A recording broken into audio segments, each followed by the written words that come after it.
ഇവിടെ കാണാൻ -12 തണുത്തിട്ട് പിടുക്ക് വരെ വരയ്ക്കാൻ തുടങ്ങി. ഇപ്പം പരിപാടി എന്ന് വെച്ചാൽ ഇന്ന് വിനാഗിരി അടിയിലാണ്, വിനാഗിരി പാക്കിംഗ് ആണ്. അമ്മച്ചിമാർ കുപ്പിയെ സ്റ്റിക്കർ ഒട്ടിച്ചിന് തരും. ഞാൻ എന്നിട്ട് അത് ഇവിടെ കൊണ്ട് ഇതാണ് എൻ്റെ പരിപാടി. ഇങ്ങനെ വിനാഗിരി ഇങ്ങനെ കുപ്പിങ്ങനെ വെച്ച് കൊടുക്കുക, കമ്പ് ഇങ്ങനെ വെക്കോളും.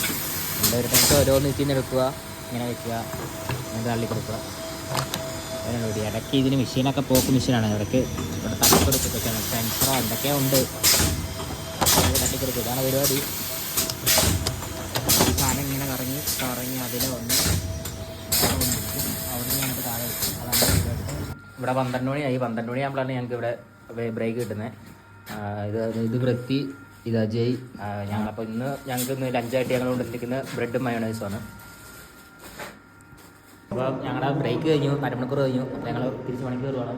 അജയ്, നിൻ്റെ ഇന്നത്തെ പണി ഉണ്ടായിരുന്നില്ലേ? ഇന്നത്തെ പണി ബോറായിരുന്നു. നിൻ്റെ പണി എന്നായിരുന്നു? ഇന്ന് ഉപ്പടുപ്പിച്ചായിരുന്നു. ഇന്ന് ഉപ്പിൻ്റെ മെഷീൻ പയ്യെ ആയതുകൊണ്ട് ഭയങ്കര ബോറായിരുന്നു. സാരമില്ല, പാട്ടൊക്കെ കേട്ട് എൻജോയ് ചെയ്ത് പോകുന്നു. അവന് ഉപ്പിൻ്റെ പരിപാടിയായിരുന്നു. ഇന്ന് എനിക്കാണ് വിനാഗിരി. ഇന്നത്തെ പരിപാടി കഴിഞ്ഞിട്ട് ഞങ്ങൾ ബസ് കയറാൻ വേണ്ടി വഴി നിൽക്കുകയാണ്.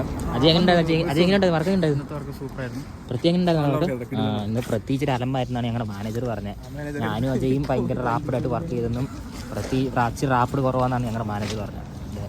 ഇവിടെ കാണാൻ -12 തണുത്തിട്ട് പിടുക്ക് വരെ വരയ്ക്കാൻ തുടങ്ങി. ബസ് വന്നു. അപ്പോൾ ഞങ്ങൾ കയറി പോട്ടെ.